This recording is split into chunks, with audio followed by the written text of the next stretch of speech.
Hello readers, welcome back to another episode of Paper Plot. ഇന്ന് ഞാൻ എത്തിയിരിക്കുന്നത് mid year freak out ആയിട്ടാണ്. So ആ ടാഗ് അറിയാത്തവർക്ക് ഞാൻ പറഞ്ഞുതരാം. ഇത് കുറച്ച് മുന്നേ ബുക്ക് ട്യൂബേഴ്സ് ക്രിയേറ്റ് ചെയ്തൊരു ടാഗാണ്. സോ ഈ ബുക്ക് ടാഗിൽ കുറച്ച് ക്വസ്റ്റ്യൻസ് ഉണ്ട്. അപ്പൊ അത് ഞാൻ എന്റെ ഒരു കൊല്ലം 2024 6 months കവർ ചെയ്തത് അനുസരിച്ച് ഞാൻ ആൻസർ ചെയ്യുന്നതായിരിക്കും. So without further do, let's get started.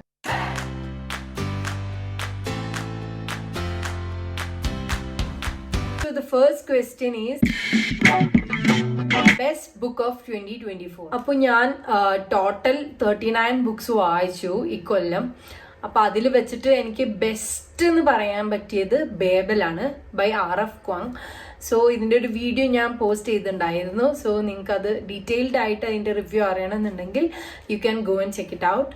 അപ്പോൾ ബേബൽ ഹാപ്പൻ ചെയ്യുന്നത് ഓക്സ്ഫോർഡ് യൂണിവേഴ്സിറ്റിയിലാണ്. അപ്പോൾ ഇതിലെ മെയിൻ ക്യാരക്ടർ റോബിൻ ഓക്സ്ഫോർഡ് യൂണിവേഴ്സിറ്റിയിൽ എത്തിപ്പെടുകയാണ്. എന്നിട്ട് അവിടെ പഠിക്കാനുള്ള ഒരു അവസരം അവന് കിട്ടുകയാണ്. അങ്ങനെ അവൻ അവിടെ പഠിച്ചുകൊണ്ടിരിക്കുമ്പോഴാണ് അവനക്ക് മനസ്സിലാവുന്നത് ഒരുപാട് കൊളോണിയലിസം നടക്കുന്നുണ്ട് എന്ന്.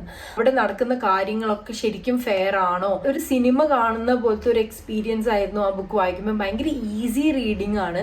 ബട്ട് നമ്മൾ ത്രൂ ഔട്ട് നമ്മൾ ക്യാരക്ടേഴ്സിനോട് ഭയങ്കര കണക്റ്റഡ് ആയി പോകും. ആൻഡ് എൻഡിങ് ഒക്കെ കംപ്ലീറ്റ്ലി പറയാതിരിക്കാൻ വയ്യ. എങ്ങനെയാണ് RF Kuang അത്രയും ഇമോഷൻസ് ഒരു ബുക്കിൽ ഫില്ല് ചെയ്തതെന്ന് എനിക്ക് ഇപ്പോഴും അറിയില്ല. ചില എലമെന്റ്സ് ഒക്കെ ഇപ്പോഴും എൻ്റെ മനസ്സിൽ കിടപ്പുണ്ട്. സോ അത്രയും ഇമ്പാക്ട്ഫുൾ ആയ ഒരു ബുക്കാണ്.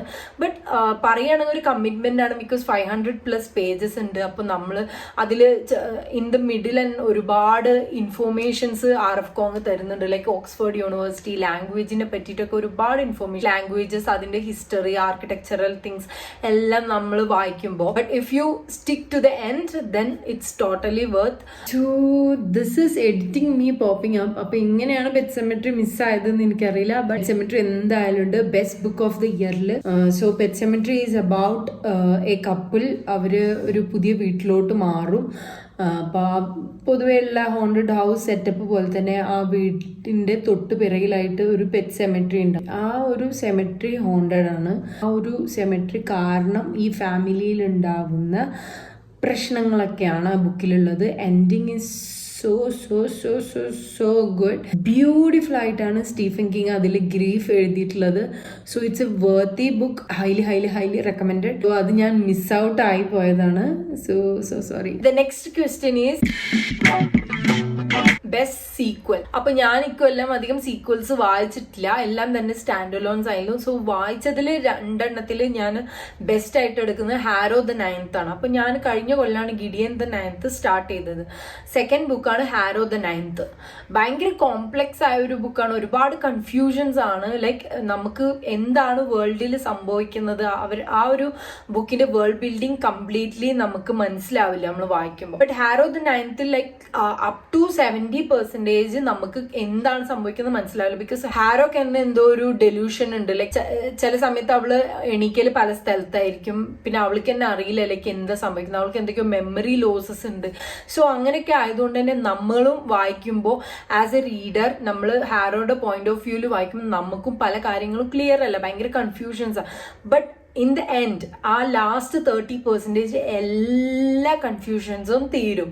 ആൻഡ് പുതിയ കൺഫ്യൂഷൻസ് ഉണ്ടാവും ചെയ്യും. ബിക്കോസ് ദ നെക്സ്റ്റ് സീക്വൽ വായിക്കണമല്ലോ. അപ്പൊ അതിന് വേണ്ടിയിട്ട് അപ്പൊ ആ കൺഫ്യൂഷൻസ് ഒക്കെ തീരുമ്പോൾ ശരിക്കും നമ്മൾ മൈൻഡ് ബ്ലോയിങ് എക്സ്പീരിയൻസ് ആയിരിക്കും. ലൈക്ക് ഓ ഇതായിരുന്നു അങ്ങനെയൊക്കെ നമ്മൾ ചിന്തിച്ചു പോകും. അങ്ങനത്തെ ഒരു എക്സ്പീരിയൻസ് ആയിരുന്നു എനിക്ക്. ഗിഡിയനും എനിക്ക് ടോട്ടലി അങ്ങനത്തെ ഒരു എക്സ്പീരിയൻസ് ആയിരുന്നു. ഹാരോ എനിക്ക് അതിനേക്കാളും ഇമ്പാക്റ്റിംഗ് ആയിട്ടുള്ള ഒരു എക്സ്പീരിയൻസ് ആയിരുന്നു. So my best sequel is Harrow the 9th. So the third question is new release you haven't read but won't to. അപ്പോൾ അതാണ് middle of the night by Riley Sager. Riley സേഗറിന്റെ books track ചെയ്ത് വായിക്കുന്ന ഒരാളാണ്. അപ്പൊ this year Riley സേഗറിന്റെ റിലീസാണ് middle of the night. ഇതും ഒരു ത്രില്ലർ ആണ്, ഒരു ജോ ഡ്രോപ്പിംഗ് ത്രില്ലർ എന്നൊക്കെയാണ് പറയുന്നത്.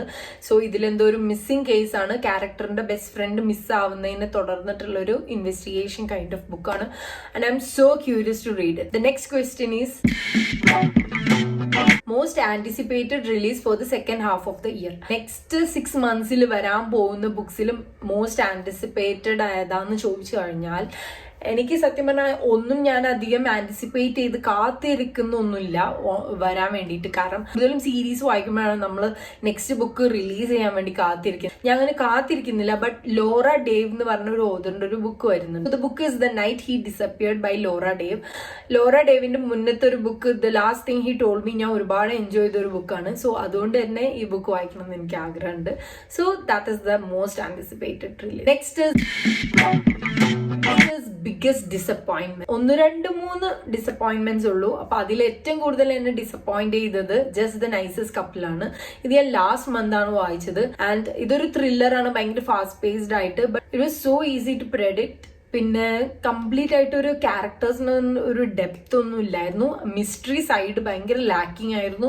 ഞാൻ അതിന്റെ റിവ്യൂ ഞാൻ ഈ ചാനലിൽ പോസ്റ്റ് ചെയ്തിട്ടുണ്ട്. So if you want detail review on that then you can check it out. അതൊരു വേഴ്സ് ബുക്ക് ഒന്നുമല്ല. ബട്ട് ബിഗ്ഗസ്റ്റ് ഡിസപ്പോയിന്റ്മെന്റ് എന്ന് പറയാൻ കാരണം എനിക്ക് കുറച്ച് എക്സ്പെക്ടേഷൻസ് ഉണ്ടായിരുന്നു. കാരണം മാരി ക്യൂബിക്ക എനിക്ക് വൺ ഓഫ് ദ ഫേവറേറ്റ് ഓതറാണ്. സോ എക്സ്പെക്ടേഷൻസ് ഉണ്ടായതുകൊണ്ട് തന്നെ അതൊരു ഡിസപ്പോയിന്റ്മെന്റ് ആയിരുന്നു. ദ നെക്സ്റ്റ് ബിഗ്ഗസ്റ്റ് സർപ്രൈസ്, അത് എനിക്ക് പറയാതിരിക്കാൻ വയ്യ, the other side of night. അപ്പൊ ഇതൊരു ത്രില്ലർ ബുക്കാണ്. അപ്പൊ ഞാനിത് വായിക്കുന്ന സമയത്ത് ഞാൻ വിചാരിച്ചു ഭയങ്കര മീഡിയോക്കർ ആയിട്ടുള്ള ഒരു ആവറേജ് ത്രില്ലറാണ് ഞാൻ വായിക്കുന്നത്. But up to 70% it was very average. ആ ട്വിസ്റ്റ് ശരിക്കും ആ കഥനെ കംപ്ലീറ്റ് ആയിട്ട് മാറ്റി. And after that I was like, ഞാൻ ആ ട്വിസ്റ്റ് വായിച്ചതിന് ശേഷം എന്താണ് സംഭവിക്കുന്നത് ഞാൻ തന്നെ ക്യൂരിയസ് ആയിട്ടാണ് ഞാൻ ആ last couple of pages complete ചെയ്തത്. And throughout it was so much fun. കാരണം ആ ഒരു ട്വിസ്റ്റ് എത്രത്തോളം ഞാൻ ആദ്യം വായിച്ച പോർഷനെ ഇമ്പാക്ട് ചെയ്തു എന്നുള്ളതായിരുന്നു ഏറ്റവും കൂടുതൽ ഫൺ.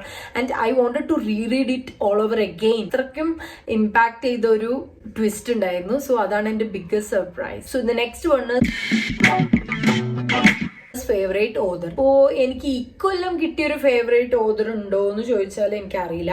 RF കോങ്ങിന്റെ ഫസ്റ്റ് ബുക്ക് ഞാൻ വായിച്ച ബേബലാണ്. സോ അതുകൊണ്ട് അത് എൻ്റെ ഫേവറേറ്റ് ഓതറാന്ന് പറയാം. അല്ലെങ്കിൽ Kate Elizabeth Russell, my dark Vanessa. I totally enjoyed it. ആ റൈറ്റിംഗ് ബ്യൂട്ടിഫുൾ മെലങ്കോളിക് റൈറ്റിംഗ് ആയിരുന്നു. സോ അതുകൊണ്ട് തന്നെ Kate Elizabeth Russell. The next question is a book that made you cry. അപ്പോൾ ഞാൻ അധികം ടിയേർഡ് ആവുന്ന ഒരാളൊന്നുമല്ല, അധികം പൊട്ടിക്കരയുന്ന ഒരാളൊന്നുമല്ല. ബട്ട് സ്റ്റിൽ ഇക്കൊല്ലം ഞാൻ വായിച്ചതിൽ first one is Babel. So ബേബലിന്റെ എൻഡിങ് വായിക്കുമ്പോൾ ശരിക്കും എനിക്ക് ആ ഒരു തൊണ്ടയിൽ കുടുങ്ങിയ ഒരു അവസ്ഥയല്ലേ അതുണ്ടായിരുന്നു. And the second one is other side of night. So ഇതൊരു ത്രില്ലറാണ്. ത്രില്ലറിനൊക്കെ ഇത്രയും ടിയേർഡ് ആവുക എന്ന് പറഞ്ഞാൽ അത് ഒരിക്കലും ചാൻസ് ഇല്ല. But other side of night ശരിക്കും അതിന്റെ എൻഡിങ് ഭയങ്കര കുറച്ച് ഇമോഷണലും കൂടി ആയിരുന്നു. ബിക്കോസ് ഇറ്റ് ഇൻവോൾവ്സ് ഒരു ഫാദറിന്റെയും സണ്ണിന്റെയും റിലേഷൻഷിപ്പ്, അതുപോലെ അവരുടെ ആ ഫാമിലി റിലേഷൻഷിപ്പ് ഇൻവോൾവ് ചെയ്തതുകൊണ്ടാണ് കുറച്ച് ഇമോഷണൽ ആയിരുന്നു. അതുകൊണ്ട് തന്നെ little bit teared up. The other one is my dark Vanessa. It was totally emotional. First തൊട്ട് ലാസ്റ്റ് വരെ ഇമോഷണൽ ആയൊരു ബുക്കായിരുന്നു. ബട്ട് എനിക്ക് ടിയേഴ്സ് ഒന്നും വന്നില്ല. But I got so much emotional. So അതാണ് എന്റെ books that made me cry. Next question is a book that made you happy. അങ്ങനെ പറയുകയാണെന്നുണ്ടെങ്കിൽ ഒരുപാട് ബുക്സ് എന്നെ ഹാപ്പി ആക്കാറുണ്ട്. ബട്ട് ഞാൻ പ്രതീക്ഷിച്ചതിലും കൂടുതൽ ഹാപ്പി ആക്കിയ ഒരു ബുക്കാണ് വാനിഷിംഗ് ഹാഫ്.